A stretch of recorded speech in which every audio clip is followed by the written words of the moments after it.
पन्नगे च सुरेन्द्रे च कौशिके पाद संस्पृशि निर्विशेष मनस्काय श्री वीरस्वामिने नमः। भगवती सूत्र में कहा गया है, कतिविहाणम भन्ते भाषा निबत्ति पन्नट्टा गोयमा च उग्विहा भाषा निबत्ति पन्नट्टा तंजहा सच्च भाषा निबत्ति मोस भाषा निबत्ति सच्चा मोस भाषा निबत्ति असच्चा मोस भाषा निबत्ति। यह भगवती सूत्र है। जैन शास्त्रों में यों 32 आगम सम्मत हैं। हमारे धर्म संप्रदाय में 32 आगमों में एक यह भगवई विआह पन्नट्टी है। संस्कृत भाषा में भी कितने ग्रंथ हैं। भारतीय वाङ्मय को हम देखें तो संस्कृत भाषा में भी कितने कितने ग्रंथ मिलते हैं। और यह प्राकृत अर्धमागधी जो भी भाषा में भी हमारे जैन शास्त्र हैं, और भी अनेक ग्रंथ मिल सकते हैं। इन ग्रंथों में एक तत्वबोध संगृहीत किया गया है। तत्वबोध इनसे प्राप्त किया जा सकता है और जीवन जीने का पथ दर्शन भी प्राप्त किया जा सकता है। यह जो भगवती सूत्र है, इसे हम बड़े सम्मान के रूप में भगवती सूत्र कहा करते हैं। एक प्रश्न भाषा के बारे में किया गया कि भाषा निर्वृत्ति कितने प्रकार की प्रज्ञप्त है, यानी भाषा जो हमें प्राप्त होती है, भाषा कितने प्रकार की होती है। एक दृष्टि से देखें तो भी कितनी भाषाएं हैं। संस्कृत है, अंग्रेजी है, हिंदी है, आदि आदि आदि कितनी कितनी भाषाएं हैं। यहाँ वे भाषा के प्रकार नहीं बताए गए हैं। यहाँ हम जो बोलते हैं वो कितने रूपों में आदमी बोल सकता है। तो उस संदर्भ में ये भाषा निर्वृत्ति या भाषा कह दें 4 प्रकार बताए गए हैं। सत्य भाषा निर्वृत्ति, असत्य यानी मृषा भाषा निर्वृत्ति, सत्य मृषा भाषा निर्वृत्ति, असत्या मृषा भाषा निर्वृत्ति। 4 प्रकार की सत्य भाषा। एक आदमी सत्य भाषा भी बोलता है, बोल सकता है। कभी आदमी मृषा भाषा भी बोल लेता है। साधुओं का तो एक महाव्रत है, दूसरा सर्व मृषावाद विरमण, यानी साधु को कभी मृषा असत्य झूठ नहीं बोलना। यह भी बहुत बड़ा नियम है। कई बार मैं गृहस्थों से कहता हूँ कि आप झूठ बोलने का त्याग कर दो, तो थोड़ा सा वो सहमते भी झूठ बोलने का त्याग के, कि झूठ तो थोड़ा कभी हंसी मजाक में बोल जाते हैं और भी कभी कोई बोल जाते हैं।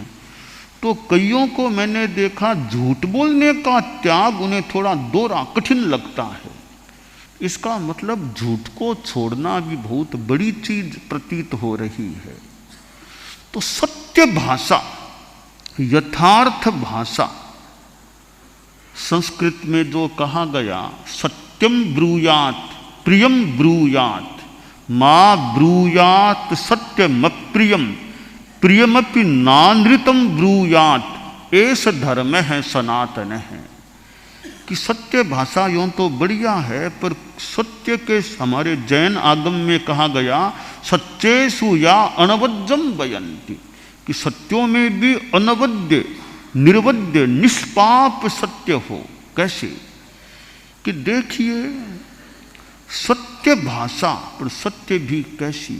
सत्यम ब्रूयात प्रियम ब्रूयात, सत्य भाषा भी वैसी बोलो जो प्रिय हो, मधुर हो, अच्छी लगे। माँ ब्रूयात सत्यम प्रियम, वैसा सत्य मत बोलो जो अप्रिय हो। और प्रियमपि नानृतम ब्रूयात, प्रिय भी असत्य मत बोलो, प्रिय भी सत्य होना चाहिए। ऐसा धर्म है सनातन है, यह शाश्वत मानो धर्म है कि सत्य और प्रिय। सत्य बोलना अच्छी बात है यूं सामान्य रूपेण, पर हर सत्य हर जगह बोलना आवश्यक नहीं है। मैंने एक बार संतों से कहा होगा पहले भी भाषण में कि हम साधुओं के झूठ बोलने का त्याग है, पर हर सत्य बोलना यह जरूरी नहीं है। हाँ, झूठ नहीं बोलना यह पहली हमारी शर्त है साधु के लिए कि जो भी बोलो बोलो तो वो सत्य होना चाहिए, साधु को झूठ नहीं बोलना चाहिए। पर हर सच्ची बात बोलनी ही पड़ेगी यह आवश्यक नहीं है। अवसर देखो, सच्ची बात भी कहाँ बोलूं, कब बोलूं अथवा न बोलूं, वह विवेक होना चाहिए। तो सत्य और प्रिय, सत्य भाषा भी कटु न हो ऐसा प्रयास जहां तक हो सके रखो। तुलसी मीठे बचन से सुख उपजत चिहु और, वशीकरण यह मंत्र है तज दे वचन कठोर। कि मधुर बोलो, यह वशीकरण मंत्र की बात आती है कि मीठा बोलना भी सामने वाले को वश में करने के लिए मानो वशीकरण मंत्र होता है। तो भगवती सूत्र में 4 भाषा निवृत्तियों में पहला प्रकार बताया गया है सत्य भाषा निवृत्ति, कि बोलो तो वो सच होना चाहिए, किसी के बारे में झूठ नहीं, झूठा आरोप किसी पर नहीं लगाना चाहिए, किसी के बारे में झूठी बातें नहीं करनी चाहिए। हमें जो यह जबान मिली है कितनी महत्वपूर्ण है।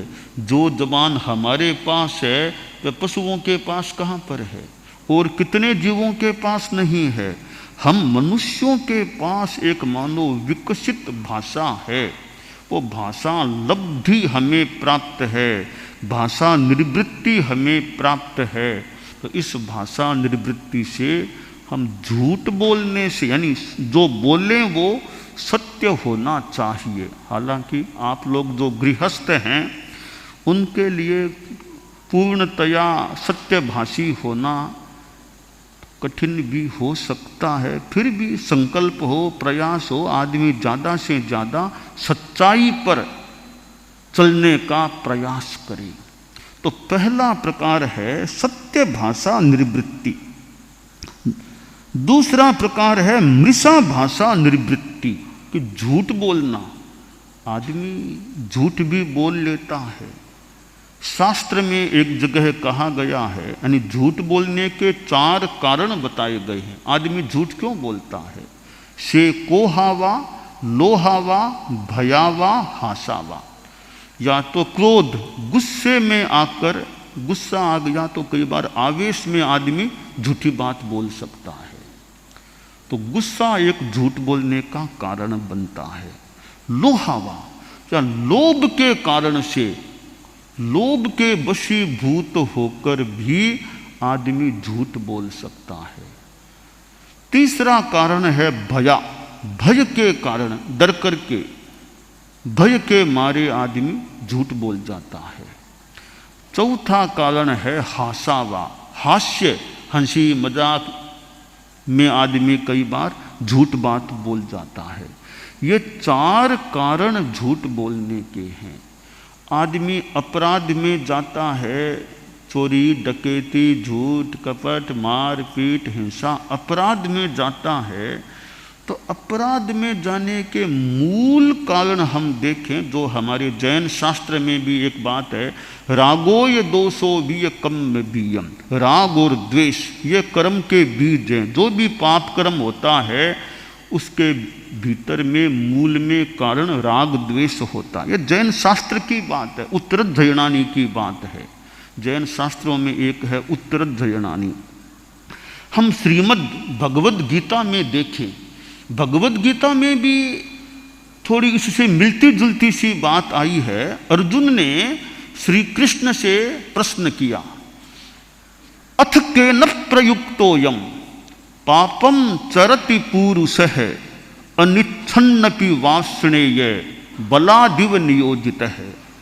अर्जुन पूछता है श्री कृष्ण से कि हे श्री कृष्ण, यह पुरुष किसके द्वारा प्रेरित होकर पापाचार करता है, पाप का आचरण करता है?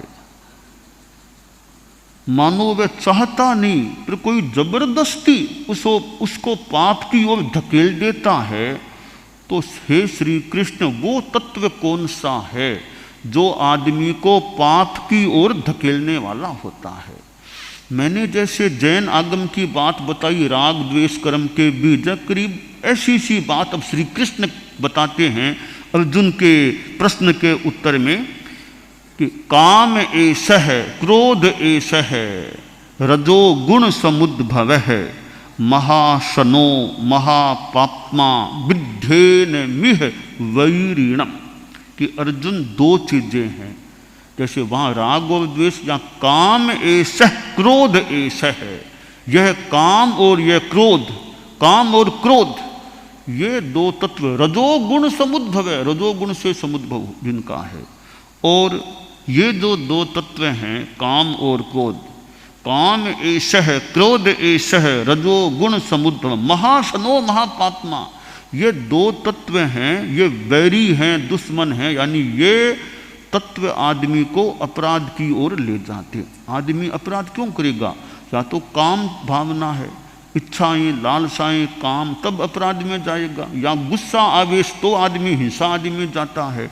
तो काम और क्रोध ये निर्बल बन जाते हैं, ये क्षीण हो जाते हैं, तो फिर आदमी अपराध मुक्त और दोष करने से मुक्त रह सकता है। तो हमारे ये जो शास्त्र हैं, इनमें कितनी अच्छी अच्छी बातें हमें प्राप्त होती है। अब श्रीमद् भगवद गीता में जो स्थितप्रज्ञ की बात आती है, हमारे जैन वाङ्मय में वीतराग आता है, वीतराग। तो वीतराग और स्थितप्रज्ञ, इन दोनों में अभिन्नता या साम्य देखने को मिलता है। वीतराग वह जिसका राग चला गया, राग या तो द्वेष तो पहले ही चला गया, राग द्वेष से पूर्णतया मुक्त है, वह वीतराग होता है। उपशांत वीतराग हो या क्षीण मोह वीतराग हो, वीतराग राग द्वेष मुक्त होता है। अब श्रीमद् भगवद गीता में यह जो स्थितप्रज्ञ के बारे में बताया गया है, प्रजहाति यदा कामान सर्वान पार्थ मनोगतान आत्मन्येवात्मना तुष्टः स्थितप्रज्ञस्तदुच्यते। कि सारे कामों को जब पुरुष आदमी छोड़ देता है, मनोगत कामों को छोड़ देते, आत्मन्येवात्मना तुष्ट है, दूसरों की अपेक्षा नहीं, खुद से खुद में संतुष्ट है। एक तो संतुष्ट होने के लिए बाहर की चीजें चाहिए, मुझे वो चीज ला दो तो मैं संतुष्ट हो जाऊं, मुझे वो पद दे दो तो मैं संतुष्ट, कोई बाहर की जरूरत नहीं। गीता में कहा गया आत्मनि एव आत्मना तुष्ट है, आत्मा में आत्मा से संतुष्ट है, वह स्थितप्रज्ञ कहलाता है। यह सर्वत्रा न विस्नेहस तत्तत्प्राप्य शुभाशुभम नाभिनंदति न द्वेष्टि तस्य प्रज्ञा प्रतिष्ठिता। कि सब जगह अनभिस्नेह यानी वीतराग, अनभिस्नेह कह दो या मेरे ख्याल में वीतराग कह दो, एक सी बात लग रही है। यह सर्वत्रा नभिस्नेह है। कैसी स्थिति में अनभिस्नेह है? तत्तत्प्राप्य शुभाशुभम, शुभ और अशुभ को प्राप्त करके नाभिनंदति, शुभम प्राप्य नाभिनंदति, अशुभम प्राप्य न द्वेष्टि, शुभ को मनोज्ञ को प्राप्त करके जो आनंदित नहीं होता, अशुभ का योग मिलने पर जो द्वेष नहीं करता वो आदमी, उसकी क्या है, तस्य प्रज्ञा प्रतिष्ठिता, उसकी प्रज्ञा प्रतिष्ठित है, वह स्थित प्रज्ञ होता है। गीता में आगे एक जगह कहा गया, न प्रहृष्येत प्रियम प्राप्य नोद्विजेत प्राप्य चाप्रियम फिर बुद्धि रसम मूढ़ो ब्रह्मविद ब्रह्मनिष्ठित है कि भी न प्रहृष्येत प्रियम प्राप्य, कोई प्रिय प्राप्त कर लो तो प्रहृष्येत हर्ष मत करो, और नोद्विजेत प्राप्य चाप्रियम, अप्रिय मिल जाए तो उद्विग्न मत बनो, दुखी मत बनो, आक्रोश द्वेष मत करो। अब ये जो उपदेश हैं, संदेश हैं, हम जैन आगमों में भी ऐसी बातें, लाभा लाभे सुहे दुखे जीविये मरणे तहा समो निंदा प्रशंसासु तहा मानव मानव, इन सब द्वंद्वों में, लाभ अलाभ सुख दुख आदि द्वंद्वों में सम रहो, समता में रहो। अब श्रीमद् भगवत गीता में कहा गया, श्री कृष्ण जो कहते हैं योगस्थ है कुरु कर्माणि संगम त्यक्त्वा धनंजय सिद्ध सिद्ध्यो समो भूत्वा समत्वम योग उच्यते। जैसे जैन आगम का मैंने कहा समो समो समो निंदा प्रशंसासु, तो यही मानो बात या लगभग यही बात गीता में आ गई कि ये जो स्थितियां आ जाती है, समत्वम योग उच्यते, योगस्थ है कुरु कर्माणि, योग में स्थित होकर के कर्म करो, संग को छोड़ करके। अब योग क्या है, समत्वम योग उच्यते, समत्व योग है। तो ये जो उपदेश संदेश और तत्वबोध की चीज़ें हैं, आत्मा के बारे में श्रीमद् भगवद गीता में ये पुनर्जन्म की बात, जैन दर्शन में जो आत्मवाद है साथ में जुड़ा हुआ कर्मवाद भी है, पुनर्जन्मवाद भी, जैन आगमों में ग्रंथों में पुनर्जन्म की बहुत नियम, बहुत से प्रसंग हमें अनेक बातें मिल जाती हैं। अब हम गीता में मृत्यु के बारे में कहा गया है कि मृत्यु क्या होती है। वासांसि जीर्णानि यथा विहाय नवानि गृह्णाति नरोपराणि तथा शरीराणि विहाय जीर्णान्यन्यानि संयाति नवानि देहि। एक बड़ा सुंदर उदाहरण दिया गया कि मृत्यु क्या होती है। वासांसि जीर्णानि, आदमी जीर्ण शीर्ण कपड़ों को छोड़ देता है, कपड़े फट गए तो उनको छोड़ के नया कपड़ा पहन लेता है। कि जैसे आदमी जीर्ण हुए कपड़ों को छोड़ कर के नया कपड़ा पहनता है, बस यही बात पुनर्जन्म की है। आत्मा एक पुराने एक शरीर को छोड़ कर के नए शरीर को धारण कर लेती है। तो मृत्यु को बड़ी आसानी से समझा दिया गया कि मृत्यु और कुछ नहीं, आदमी जैसे पुराने कपड़े को छोड़ नया कपड़ा पहनता है, वैसे ये प्राणी देही है, आत्मा है, पुराने शरीर को, एक शरीर को छोड़ करके नए शरीर को धारण कर लेती है। तो भगवती सूत्र में ये भाषा के बारे में जो मृषावाद भाषा, तो मृषा के कारण है, ये क्रोध है, लोभ है, भय है, हास्य, तो आदमी झूठ भी बोलता है। तीसरा प्रकार बताया गया कि जो सत्य मृषा भाषा, मिश्र भाषा, थोड़ा कुछ झूठ कुछ सच, ऐसी भाषा भी मिश्र सत्य मृषा भाषा भी आदमी बोल सकता है, कभी बोल लेता है। चौथा प्रकार है भाषा का असत्या मृषा भाषा निवृत्ति, कि झूठ साच की कोई खास बात नहीं है, व्यवहार भाषा है। तुम जाओ, तुम किताब पढ़ लो, तुम वो काम करो, तुम बच्चे स्कूल जाओ, ये व्यवहार भाषा, आदेश निर्देश आदि हैं। वो एक असत्या मृषा की, वो न सच है न झूठ है, वो एक व्यवहार की भाषा होती है। तो भगवती सूत्र में ये भाषा निवृत्ति के 4 प्रकार बताए हैं। अब आप लोग जो गृहस्थ हैं उनके लिए ध्यातव्य है कि गार्हस्थ्य में ठीक है, साधु जैसा मान लो आपके बड़ा कठोर नियम न भी हो, तो ज़्यादा से ज़्यादा झूठ से बचने का भी, कम से कम झूठा आरोप तो किसी पर न लगाएं, किसी को फंसाने का प्रयास तो न करें कि भाई मैं दूसरे को फंसाता हूँ तो कोई मुझे भी फंसा सकता है, मेरे ऊपरला भी कोई हो सकेगा तो मुझे भी फंसा दे।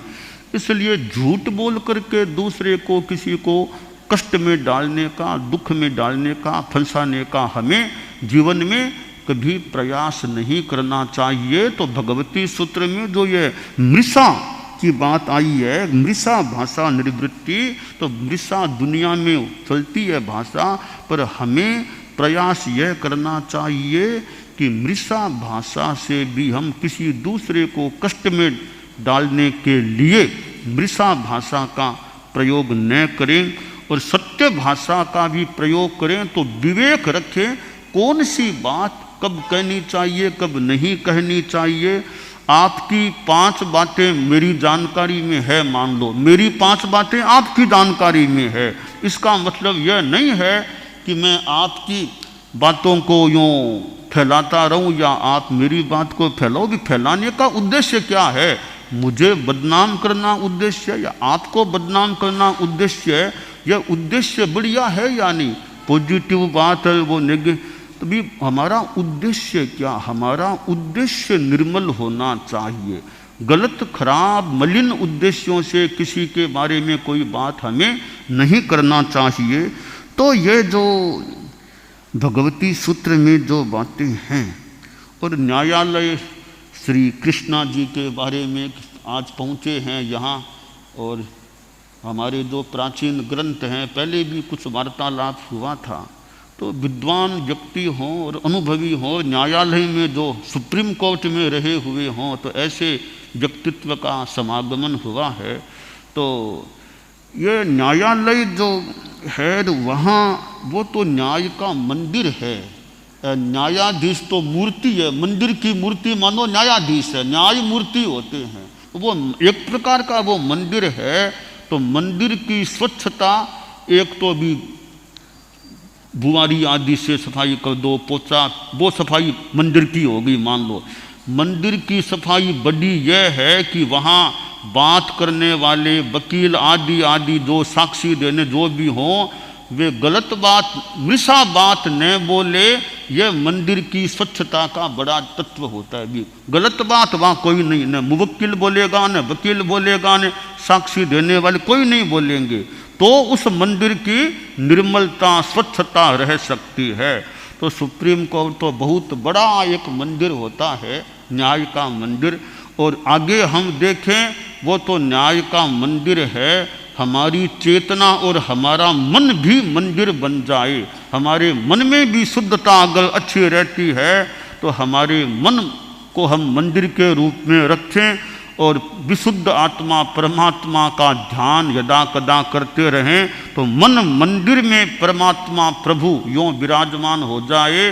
और ये सच्चाई की देवी हमारे मन मंदिर में भीतर में वो निष्ठा संकल्प सच्चाई का रहे। तो ये जो भगवती सूत्र में भाषा के 4 प्रकार बताए गए हैं, हम मृषा भाषा से बचने का प्रयास करें, यह हमारे लिए ठीक हो सकता है। दानान सिद्धम अभय कयाणम सच्चे सुया अणवज्जं वयन् तवेषु या उत्तम बंभचेरम लोगुत्तमे समणेना।